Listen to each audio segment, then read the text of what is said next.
बिस्मिल्लाहिर्रहमानिर्रहीम, अस्सलाम वालेकुम। आज हमने 9th क्लास बायो का चैप्टर नंबर 6 स्टार्ट करना है। इस चैप्टर का नाम है एंजाइम्स। तो चैप्टर नंबर 6 सबसे पहले तो एंजाइम्स का इंट्रोडक्शन है कि एंजाइम्स क्या होते हैं। These are biological catalyst which increase the rate of reaction. Biological catalyst जो कि क्या करते हैं, किसी भी रिएक्शन का रेट तेज करवाते हैं। रेट को इंक्रीज करवाने के लिए, यानी कि उस रिएक्शन की स्पीड को तेज करवाने के लिए ये एंजाइम जो होते हैं किसी भी रिएक्शन के अंदर इस्तेमाल होते हैं। दीज आर बायोलॉजिकल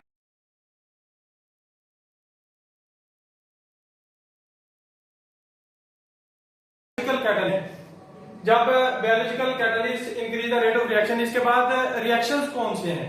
जब हम रिएक्शंस की बात करते हैं तो जानदारों के अंदर बेसिकली जो रिएक्शंस होते हैं उनको मेटाबॉलिज्म का नाम देते हैं। मेटाबॉलिज्म क्या है? Basically set of biochemical reaction that occur in living organisms. Biochemical reactions का एक ऐसा ग्रुप, एक ऐसा मजमूआ जो कि that occur in living organism, जिंदा जानदारों के अंदर हो रहे हैं। वो बायोकेमिकल रिएक्शन जो कि जिंदा जानदारों के अंदर हो रहे हैं in order to maintain life, जिंदगी को बरकरार रखने के लिए।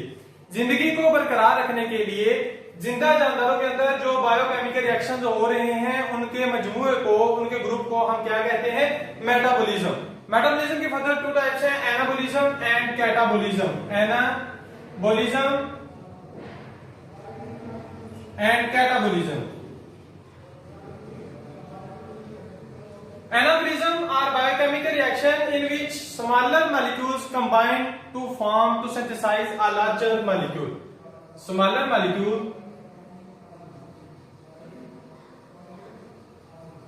combine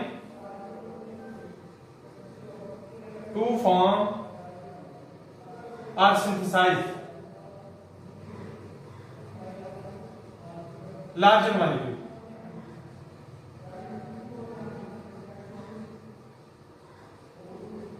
यानी कि छोटे छोटे स्मॉलर मॉलिक्यूल, छोटे छोटे मॉलिक्यूल, छोटे छोटे जर्रात जो हैं वो मिलकर एक कोई बड़ा मॉलिक्यूल बनाते हैं। इस प्रोसेस को हम क्या कहेंगे? एनाबॉलिज्म। और कैटाबॉलिज्म इसके रिवर्स, उलट है, इसके इनवर्स है। कैटाबॉलिज्म इसमें स्मॉलर मॉलिक्यूल मिलकर बड़ा मॉलिक्यूल बना रहे थे। कैटाबॉलिज्म में क्या होगा? Larger molecule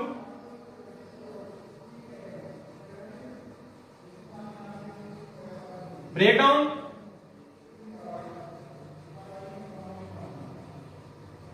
into smaller molecule।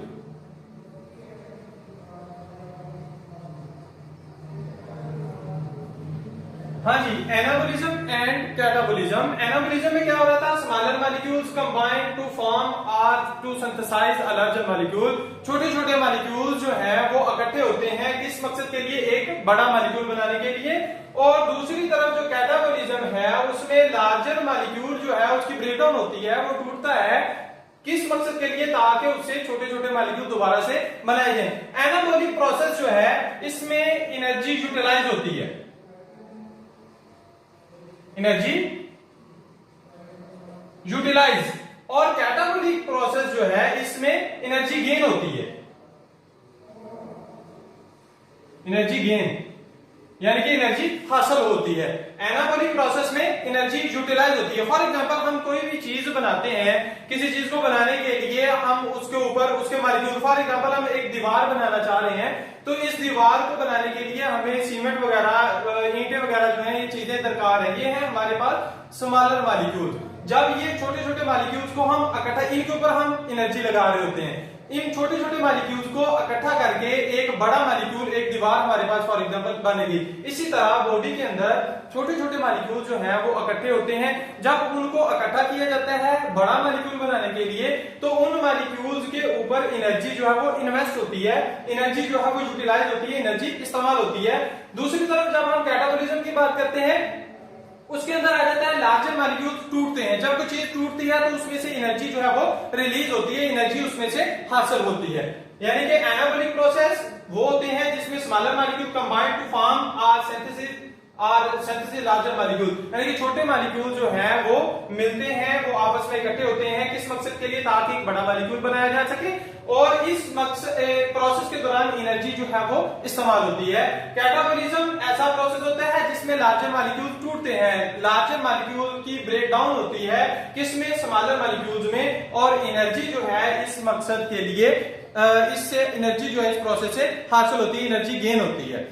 इसके बाद हम अगर बात करते हैं एंजाइम्स का, तो हमें समझ आ गई कि biological catalyst which increase the rate of reaction, ऐसे बायोलॉजिकल कैटलिस्ट जो कि रिएक्शन की स्पीड को, यानी कि एंजाइम खुद यूटिलाइज नहीं होता किसी भी रिएक्शन के अंदर, बल्कि इसका मकसद, इसका काम जो बेसिकली होता है, फंक्शन इसका सिर्फ और सिर्फ उस रिएक्शन की स्पीड को तेज करवाना है, उस रिएक्शन को स्पीड अप करवाना है।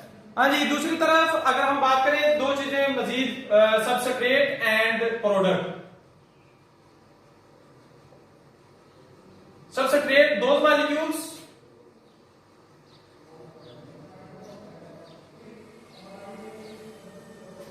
on which enzyme act,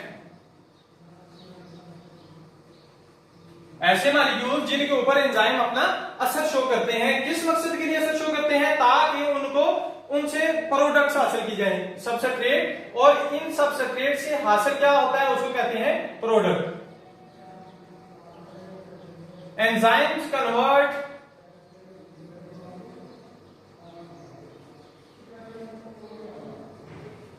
substrate molecules into other molecules।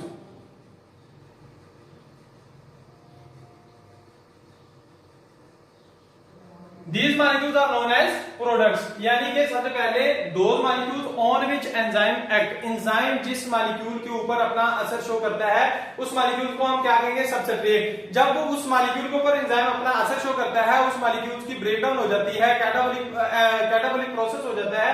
Catabolic process के दौरान बनता क्या है? प्रोडक्ट्स, यानी कि हमें रिक्वायर्ड चीज जो है वो हासिल हो जाती है। पहली चीज substrate, those molecules on which enzyme act, and enzymes convert substrate molecule into other molecules which are known as product, यानी कि एंजाइम जो है वो उन सबस्ट्रेट मॉलिक्यूल्स को अपना असर शो करके दूसरे मॉलिक्यूल्स को में कन्वर्ट कर देते हैं, उन मॉलिक्यूल्स को कहते हैं प्रोडक्ट्स जो होती हैं। इसके बाद है हमारे पास एक्टिवेशन एनर्जी। एक्टिवेशन एनर्जी क्या होती है? Minimum energy, activation energy, minimum amount of energy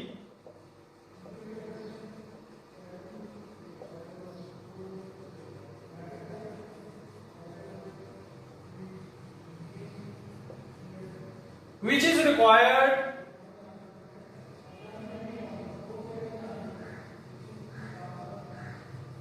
to start a reaction। Energy की वो कम से कम मिकदार जो कि किसी रिएक्शन को चलाने के लिए जरूरी होती है, उस कम से कम मिकदार को हम क्या कहते हैं? Activation energy. एक्टिवेट करना, किसी चीज को ऑन करने के लिए जो एनर्जी की हमें मिकदार चाहिए होती है, minimum amount of energy which is required to start a reaction, किसी रिएक्शन को शुरू करने के लिए, किसी रिएक्शन को चलाने के लिए एनर्जी की वो कम से कम मिकदार जो हमें दरकार होती है, यानी कि ये एज ए बैरियर काम करती है। एक्टिवेशन एनर्जी जो है ये बैरियर के तौर पर काम करती है, यानी कि किसी रिएक्शन को स्टार्ट करने के लिए जब तक हमारे पास एक्टिवेशन एनर्जी नहीं होगी तब तक हम कोई वर्क जो है उसको नहीं कर सकते। फॉर एग्जाम्पल ये हमारे पास एक स्लोप है, यहां कोई पत्थर पड़ा है, हमने इस पत्थर को इस स्लोप के ऊपर से गुजारकर इस तरफ पर फेंकना है, तो सबसे पहले हमें जो कम से कम एनर्जी की मिकदार इसको पुश करने के लिए, इसको धकेलने के लिए चाहिए होती है, उस एनर्जी को हम क्या कहेंगे? Activation energy. यानी कि वो कम से कम, वो मिनिमम अमाउंट एनर्जी की कम से कम मिकदार जो कि हमें इस जो स्टोन है, जो पत्थर है, इसको पुश करने के लिए रिक्वायर है, उस कम से कम मिकदार को एनर्जी की को हम क्या कहेंगे? Activation energy. Activation energy is the minimum amount of energy which is required to start a reaction, किसी भी रिएक्शन को शुरू करने के लिए, किसी भी रिएक्शन को चलाने के लिए जो एनर्जी की कम से कम मिकदार दरकार है उसको हम कहेंगे एक्टिवेशन एनर्जी। नहीं जी, आज का टॉपिक हमारा यहां तक है। किसी किस्म की कोई बात समझ ना आए तो आप लोग कमेंट्स में कोई भी क्वेश्चन कर सकते हैं। Thank you, Allah Hafiz.